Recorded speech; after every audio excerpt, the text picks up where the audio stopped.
My generation was directly fed the line that a glass or two of wine a day with dinner is Right. totally fine. I grew up in a household with two parents who are now in recovery from alcoholism. And I kind of experienced firsthand what happens when we wait too long to get help for our drinking. This idea that like it's all or nothing and like you're either an alcoholic or you're totally fine is like completely unaligned with the science and the research. This is We Need to Talk, and I'm Dr. Darcy Sterling. Changing a habit is hard. Changing a habit that the world normalizes, like drinking, is even harder. For decades, we've been told two stories about alcohol. You're either fine or you're an addict. But most people live somewhere in between. My guest today is Nick Allen. He is the CEO and co-founder of Sunnyside, an app that is helping people rethink their relationship with alcohol. Before we dive in, do me a favor. Hit follow or subscribe right now. Takes a second, costs nothing, makes all the difference in keeping this show alive. Nick, thank you so much for joining me.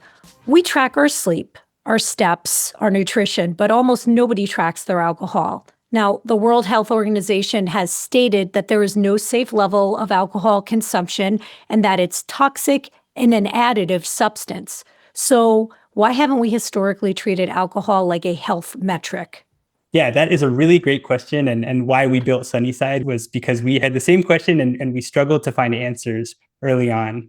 You know, the fact is, as you mentioned, alcohol is kind of uncontroversially not good for us at this point. But there are a ton of misconceptions that are still preventing us from treating alcohol as an input into our overall health in the same way that we've learned to treat diet and nutrition, exercise, living an active lifestyle, and even mindfulness as kind of components of our proactive wellness routines.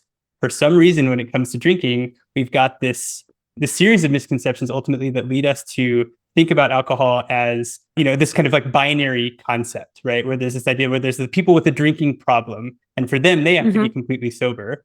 And for everybody else, like we're totally fine and we can kind of do whatever we want and there's no impact. And in fact, the science has never been more clear that alcohol has a profound impact on both kind of the short-term wellness goalposts that we tend to optimize for, as well as kind of long-term health outcomes when it comes to, disease and longevity and quality of life in later years. So there are so many reasons for us to think about alcohol in the context of our proactive wellness. And yet the kind of category has just remained really far behind, despite, massive penetration. Lots of folks are drinking and have an opportunity kind of hiding in plain sight to make profound impact on their short and long-term health by thinking about drinking as an input. I wonder how much of that you feel might be the result of the fact that my generation, I'm Gen X, was directly instructed, Right. maybe if not instructed, but certainly fed the line that a glass or two of wine a day with dinner is Right. totally fine. Now, of course, that was 20 years ago, and we all know that my generation didn't stop after 2 glasses of wine. I certainly am guilty of that and have been guilty of that. I wonder how much of the misinformation or misguidance or the fact that we're just not seeming to get on board with this understanding that there is no safe level of alcohol at this point is a direct result of the fact that we were told a bunch of horse shit 20 Right. years ago. Yeah, I think that's definitely part of it. That has been kind of an inertial, driver for sure, where there's been kind of this common misunderstanding that has, to your point, been reinforced and intentionally kind of, developed and cultivated that, some amount of alcohol is good for us. At this point, I think that we're finally starting to see society calling bullshit, right? To your point, I think we are finally seeing that the message is breaking through, that kind of unequivocally speaking, alcohol, even in moderate capacities, is not great for us. And one of the things that I think is also kind of has tended to hold back movement in this category is that there's also this idea that the only way to kind of live a healthy relationship with alcohol is, complete sobriety, right? And so there's this, we still are stuck in this kind of thought pattern that like alcohol is a binary. And if you can have one or two, that's totally fine. And the people that can't stop, those are the ones that need to go totally sober. And there really hasn't been anything in the middle. And so I think one other thing that is really important for us to kind of realize and embrace is we also know that things like sugar and saturated fats aren't good for us, right? And we've known that for a really long time. But the Mm-hmm. kind of overall approach to those has not been cut it out to zero, judge the people that have any amount, and live this kind of absolutist all or nothing approach. Rather, we try to be more mindful about the role that those things play, sugars and sweets and junk food play in our lives, and to kind of enjoy them more when we do have them while avoiding excess.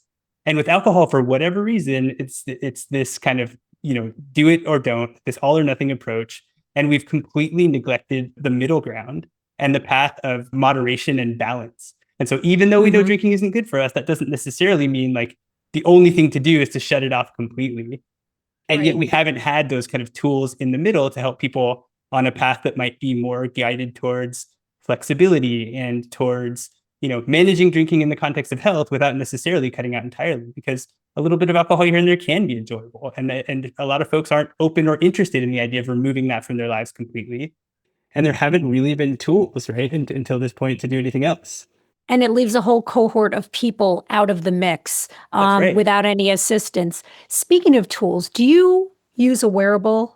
One of Yeah, so these. I do. So I've got the Apple Watch. I do a lot of kind of heart tracking, and we've seen tons of insight of people with the Aura Ring and Whoop, who like the key insight that they get is like, oh, when I drink, my recovery score plummets, right? And But it's so moreover, interesting. Yeah, more to my point is the fact that nowhere I've had an Aura Ring for years.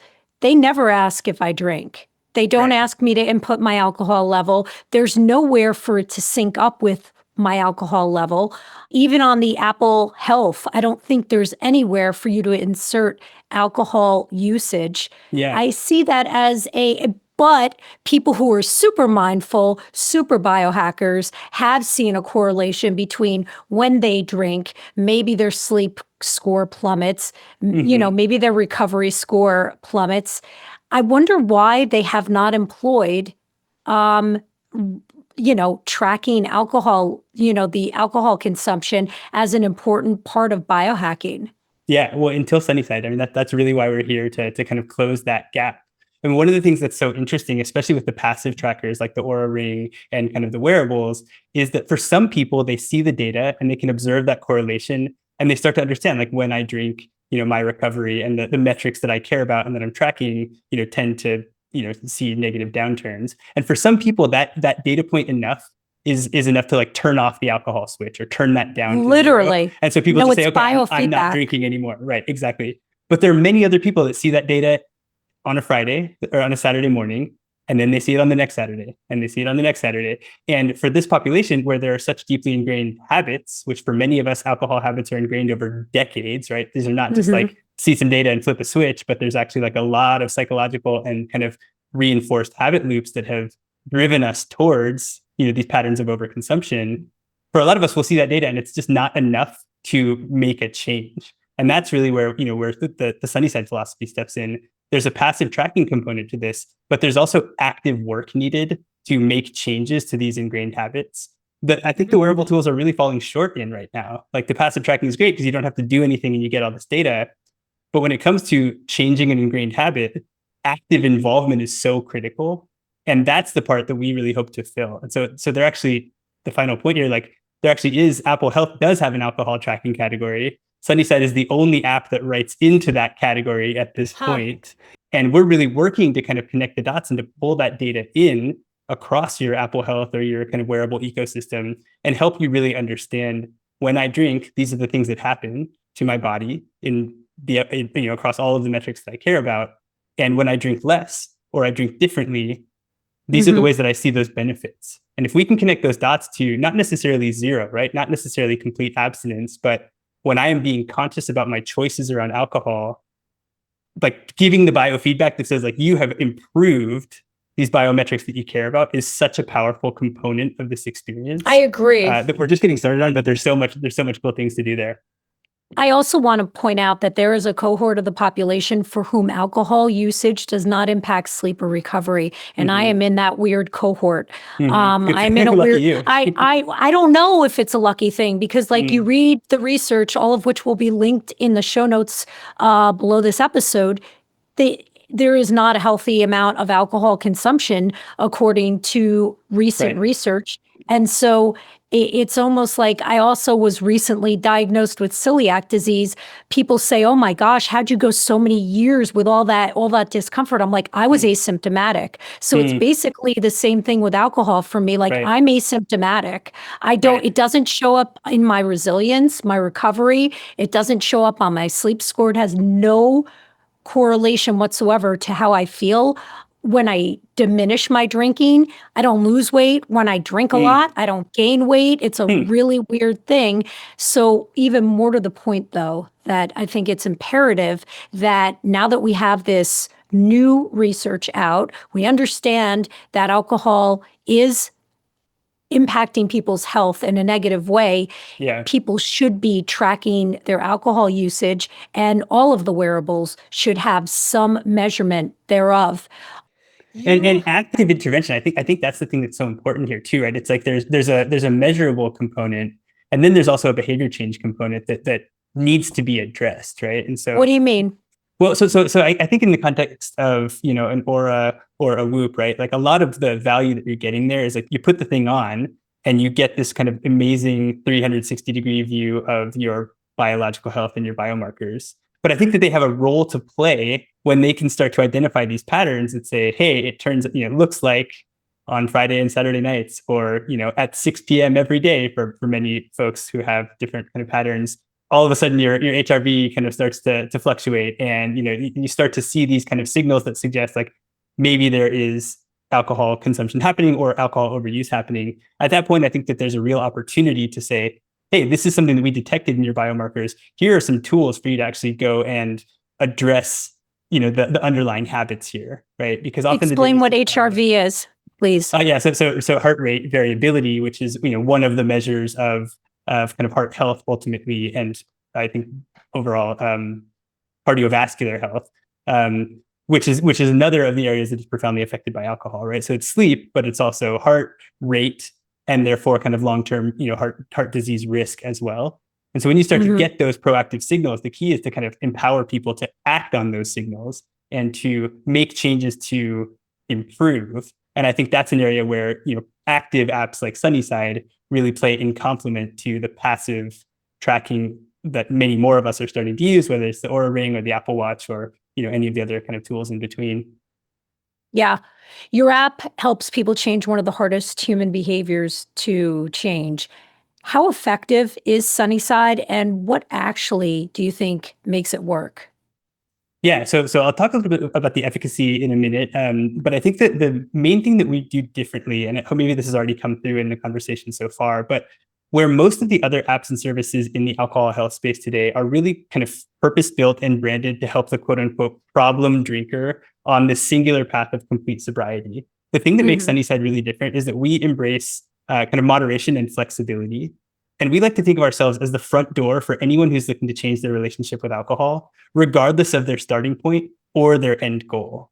And what that Hmm. means is that we embrace folks who are not open or interested in the idea of complete sobriety, or maybe just not Hmm. ready for that step yet. Maybe this is a baby step in that direction, but they're not quite ready to embrace like the cold turkey mentality that dominates most of the other services out there.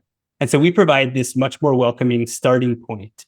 And so I think that one of the biggest innovations that we've really been able to unlock is welcoming more people into the fold of managing Hmm. alcohol proactively as a component of their proactive wellness routines, where everything else has been geared up until this point to this like rock bottom moment. Now let's fix you. Yep.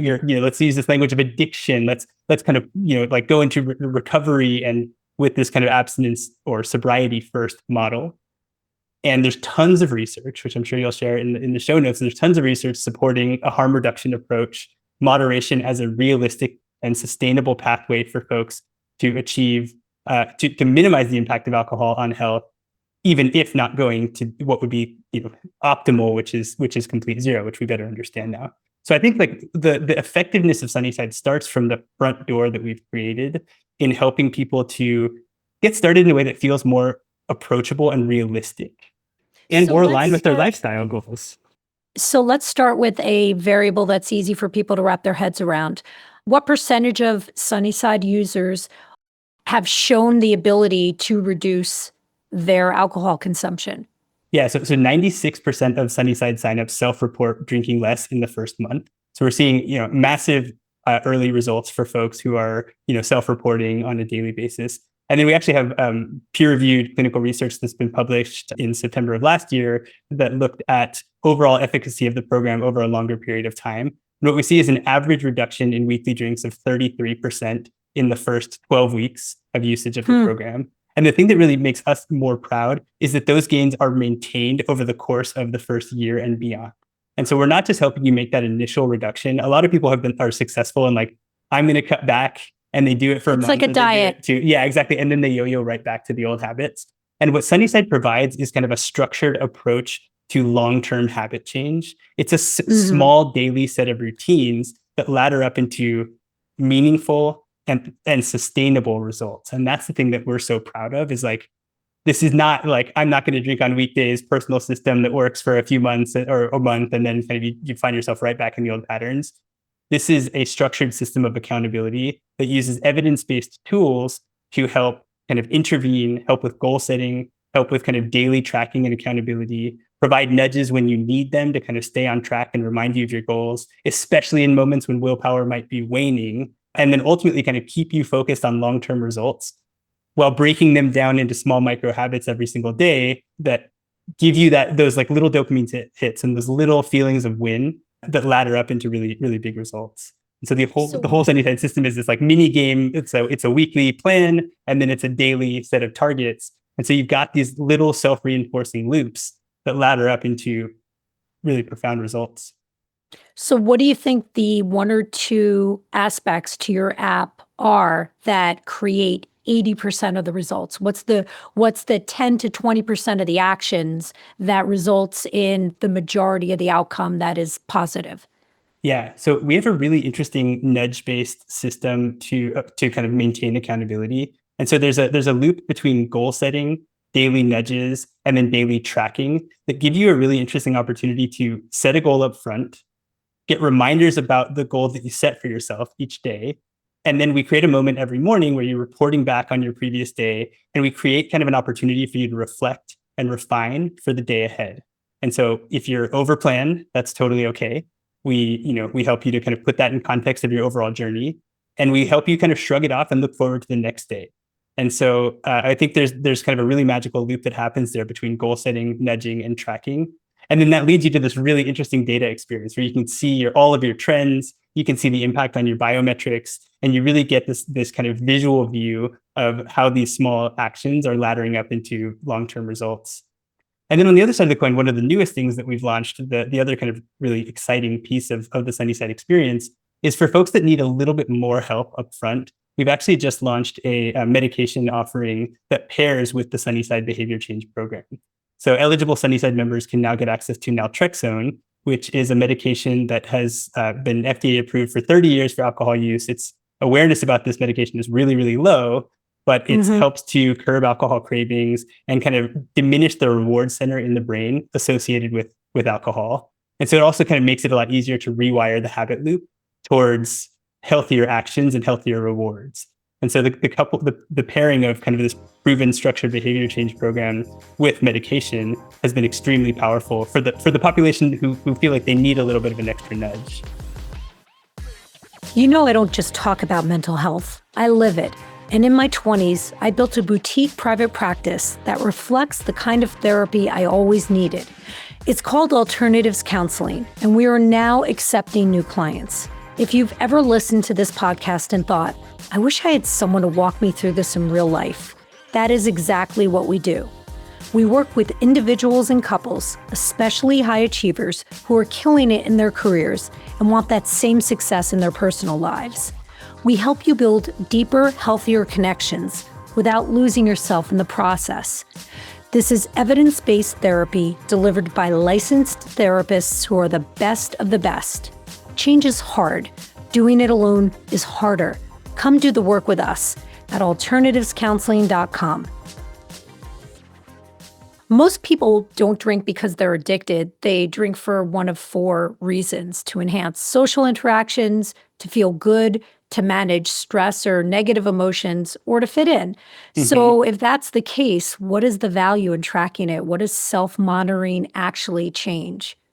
Yeah, so I think the key thing is helping to maximize enjoyment of alcohol while minimizing some of those kind of unintended consequences of overconsumption.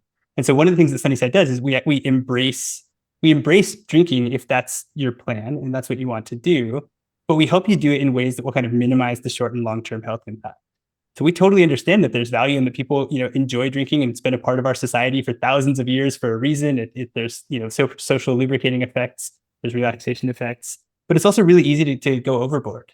And it doesn't necessarily mean that you're addicted. It doesn't mean that you have a physical dependence to alcohol, but there are a lot of other kind of like psychological dependence factors related to those four kind of pillars that you just mentioned that often lead people to overconsume in contexts when one or two would have helped them to achieve the same relaxation or enjoyment or stress relief. And so one of the key things that we're looking at on a planned drinking day is how do we help you kind of create space between each drink to really think about, going from one to the next, right? And so you're tracking your drinks and we're helping you to say, hey, like before you finish drink one and go straight to drink two, like what about a glass of water? What about kind of a non-alcoholic option to kind of alternate in with this, zebra striping concept? We're giving tools to enjoy drinking and also feel great the next day and not, put your short and long-term health at risk, or at least minimize the risk. So let's zoom out for a second. I'm a brand new user to Sunnyside. I created an account for myself. How does one get started with it? What am I expected to do? I set a drinking goal for the week or the day, or how does it work? And when you say, did you say something along the lines of if it's a planned day or a planned, so am I planning to have sober days versus drinking days? How does it work? Yeah, so that's right. So the first thing is you're signing up is we take you through kind of a really simple quiz where we ask you about kind of your current habits, your goals. We really kind of get to understand, where are you today and where would you like to go? And so we ask you, are you looking to achieve complete sobriety? Are you looking to cut back? And why are you looking to do that? Is it a weight loss motivation? Is it, overall health? Is it sleep? Is it relationships, et cetera? So we kind of get this understanding of like who you are and where you are in your starting point. And we use that to basically set up a system of personalized weekly goals, and then kind of broken down into daily targets. So each week on Sunday, we have this kind of ritual where all of our members are coming together and they're creating a plan for the week ahead. And so they're looking at, okay, I'm going to say, as an example, I'm planning to not drink Monday through Thursday. And on Friday, I'm going out with friends. I am going to plan to have a drink, but I'm going to give myself a limit of 2 or 3. And so you're basically kind of creating an accountability roadmap for yourself ahead of time, right? So it's not like in the moment when you've had a stressful day at work, like, there's that bottle of wine sitting on my counter, like, I'm just going to go for it. Like you've kind of created this pre-intention for yourself, but then we can intervene and kind of help you stay accountable too. So it starts with this weekly plan. We make recommendations for you, but you can always customize it if you're going on vacation, if you've got, different plans. But it's that moment of thinking forward that really is so powerful, right? So you're just kind of putting yourself in the moment of walking through the week and trying to anticipate where there may be challenges or hurdles and what you want to do when it comes to alcohol in your kind of overall routine. And then on a daily basis, now Tuesday comes along, instead of you having to make that choice to say, am I going to drink today or am I not going to drink today? We can come in and remind you to say, hey, your intention for yourself was to make this a dry day. So let's work together to stay on top of that goal. And here are some kind of tools to do that if you're feeling challenged or you're kind of having second thoughts, if you will, that might be driving you towards breaking that plan. And so we're kind of working with you against the roadmap that you've set for yourself versus pushing an agenda on you. We're not saying, hey, you should be sober today. We're saying, hey, you told yourself that you wanted to be sober today. So we're here to just kind of remind you about that and kind of give you the tools to stay accountable to yourself. And that's the thing that's so powerful, especially in this space where there's so much push towards this like sobriety, that we embrace you and we embrace you as in the driver's seat and give you the tools to kind of be successful to yourself. Your app also lets people know how much money they've saved by reducing the alcohol that they have purchased, how many calories they have saved. Does it also talk about like health benefits? Like, hey, you've reduced your alcohol intake for this many weeks or this many months. Here's what your liver looks like over time. Talk about Yeah. that. We do that, and we're doing more of that. So at this point, there are some kind of educational components of like, when you've done this, this is kind of where you can expect to be. But we're tying more deeply into kind of the biometric trackers as we speak, and kind of we'll be able to bring in more of those like specific biomarker data sets. Sleep being the most obvious one, but there are even really interesting things like when you drink fewer than 3 drinks, your likelihood to take 10,000 steps the next day is this much. And so we can give you these different types of insights based on the metrics that matter to you. And it turns out that Mm-hmm. drinking less can like impacts basically all of those metrics. And so it's so cool because we can basically show you like this one small action that you're taking, this keystone habit that you're changing around drinking can have this massive impact across everything else that you care about. And the more tightly we can connect those dots, the more intrinsically rewarding this journey becomes to bring alcohol into balance with your overall kind of health and lifestyle goals. Is there a live component to the app as well? Yeah, so we have I haven't even mentioned this. We have a number of kind of human to human connection components of the app as well. So everything I've kind of described up to this point, I would consider like the single player mode, right? This idea of planning and tracking, et cetera. But we also actually have peer support available via text message 7 days a week, kind of like throughout the day and into the evening. And so if you're feeling challenged or you just need a little bit of encouragement, this journey can often be lonely, right? Mm-hmm. Starting towards a path to healthier drinking is not something that's that easy to talk about. And if you're not around people who are working on that journey with you, it's not something that like, there's still a lot of stigma that surrounds this category. So we Mm-hmm. have basically a supportive friend in your pocket that you can send a text message to and say, hey, I'm feeling unsure about my plan for today, or I'm going out with friends that I tend to drink really heavily with, and I don't want to do that this time. Like, what are some things that I can do? How, like, I just basically need support. And so someone a human will kind of step in and respond, and from a lens of lived experience, be able to kind of be there for you and give you the empathetic support that you need. So there's this one-to-one coaching component that's incredibly powerful. And then there's also lots of different ways to connect with other members within the community context within the app. So we have group challenges, we have a daily shared reflection that kind of acts as a journal where folks are responding to a prompt and supporting one another. It's a really magical place for folks that are looking for human connection as a component of the journey as well. And it's really positive. I think the thing that's so different is it's bright and it's positive and it's people sharing the small wins, not kind of a place that feels negative or clinical or like some of those things can end up being. It's an interesting line of work for an entrepreneur, and I'm curious what made this problem feel personal to you. There are plenty of ways to build a business. Why dedicate yourself to changing people's relationship to alcohol? Well, what pulled you to this? Yeah, this is an extremely personal journey for me. I grew up in a household with two parents who are now in recovery from alcoholism. And I kind of experienced firsthand what happens when we wait too long to get help for our drinking.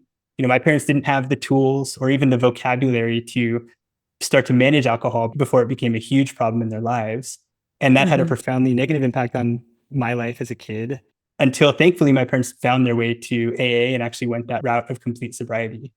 And so I kind of grew up in a household where a tale of two households, if you will, where kind of like the pre and post were I such a bet. profound difference. And that had a really, really deep impact on me as I was growing up. And then when I started to explore my own relationship with alcohol, in high school, starting to do the drinking thing, like it became pretty apparent to me and to my parents that I had some of those same tendencies that they did, right? I'm a person that Hmm. when I start to drink, it can be hard for me to find the off switch. And I tended to drink more than my peers and, definitely had instances where I overdid it. And I think, to my parents' credit, instead of saying like, hey, you've got a problem, you need to go quit drinking or we're going to put you in rehab or whatever, rather they helped me to kind of understand my own habits and tendencies through the lens of Hmm. their lived experience. And I like to think that, my path to Sunnyside was kind of like a decade plus of my own personal experimentation when it came to trying to change my own relationship with alcohol. And the Sunnyside system is the result of a personal kind of protocol that I developed for myself that worked to help me change my drinking for good. And that was really what Interesting. motivated me to kind of bring it to the world. It was not me trying to start a business and like looking for ideas. It was I found something that really worked for myself, Hmm. coming from a lens where I didn't want to quit. Alcohol was a generally positive part of my life, and yet Right. I knew that it could be problematic if I wasn't being thoughtful about it. And I figured I wasn't the only person that was in that boat of not looking for sobriety, but looking for more than nothing as kind of a way to get some structure to change my habits, right? I've had great success with weight loss apps and with, mindfulness apps and all these different things. And I went to find the alcohol app and found that it was, problem drinker go sober and nothing in Yeah. between. And so I think it was kind of pulled out of me ultimately to kind of turn this into something that other people could use. So you mentioned that your parents ultimately found their way into AA, and we know that AA is abstinence only. Mm-hmm. How did they feel about your moderate approach to drinking? Not you personally, but you providing this app, this service that really is geared towards the bell curve of the population, which Right. is the majority of drinkers. Yeah. However, I would imagine that, and I know this firsthand as a therapist and as somebody who's worked with addiction for many years, that people don't start off saying, I want to go to AA. They Yeah. start off saying, I'm going to control this drinking. And after a million failures, they crawl their way into AA. So Right. I'm curious how your parents feel about this service that you're providing. Do they feel that it is a potential roadblock to people getting the hard structure of an AA type program? Yeah. So I mean, one of the quotes that they often say to me is kind of like, if you can moderate your drinking, kind of more power to you. That's great. Right. And so I think that the reason that AA has taken this kind of abstinence only approach is that it has historically been that last line of defense for folks who have tried and more often than not gotten it completely alone and failed Yeah. to kind of preempt the need for a completely abstinent approach. And so, Sunnyside is built from a lens of the utmost respect for the decision to go sober. I want to be really clear on that is absolutely the right path for a good chunk of the population who are kind of looking to change their relationship with alcohol. But there are also many others who are earlier in the life cycle of kind of alcohol use who could really benefit from preventive tools that help them get ahead of potential issues down the road.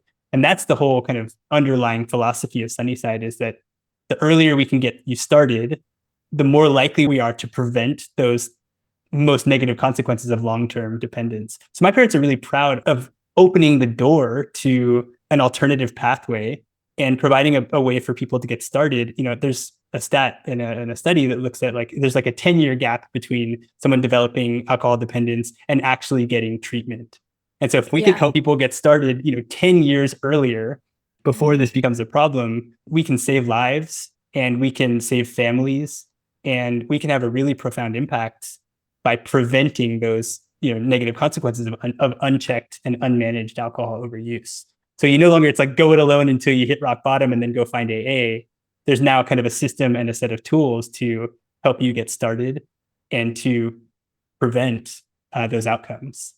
And that's where the medication thing is so interesting too, right? Like the medication that we're providing has historically also only been prescribed as like a last resort when you're in this severe throes of problematic dependence, when in fact it's extremely safe, it's non-addictive. There's no reason why it can't and shouldn't be prescribed earlier in order to, again, in a preventive lens. And so now naltrexone coupled with behavior change in the Sunnyside Med program is all entirely geared towards this kind of early intervention protocol, again, with the focus on, helping people not fall into those traps. Do you personally drink?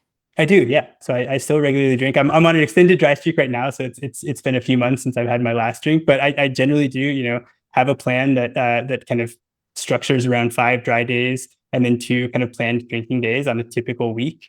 And I feel comfortable with that. My main goal and motivation is to show up for my family, to not be hungover on Saturday and not be able to kind of go play with my kids. And so Yeah. it's not an abstinence protocol for me. It's something that I want to balance, and I find enjoyment in the occasional glass of wine or 2, while also wanting to be as present and kind of there for my wife and my kids as possible. And I found, up until this point, found a balance that doesn't kind of require complete abstinence. That's always subject to change, and I'm constantly revisiting my relationship with alcohol. But Of as of course. now, I feel like it's in a pretty good place. What's one belief that our culture has about alcohol that you wish you could shift?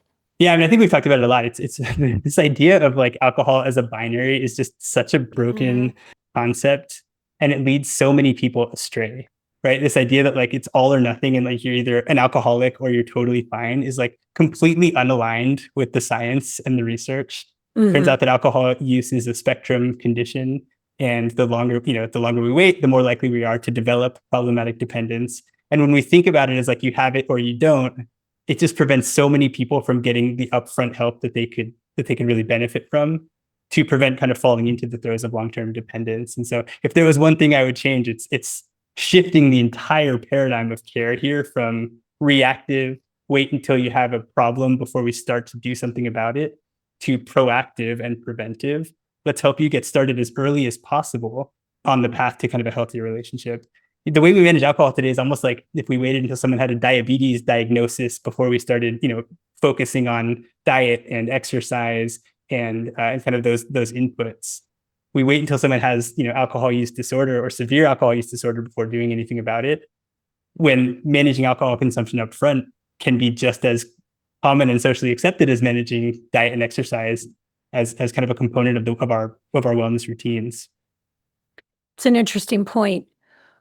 We have a loneliness epidemic and an isolation epidemic in this country. People your age and younger, they're not dating enough, they're not socializing enough, they're not having enough sex.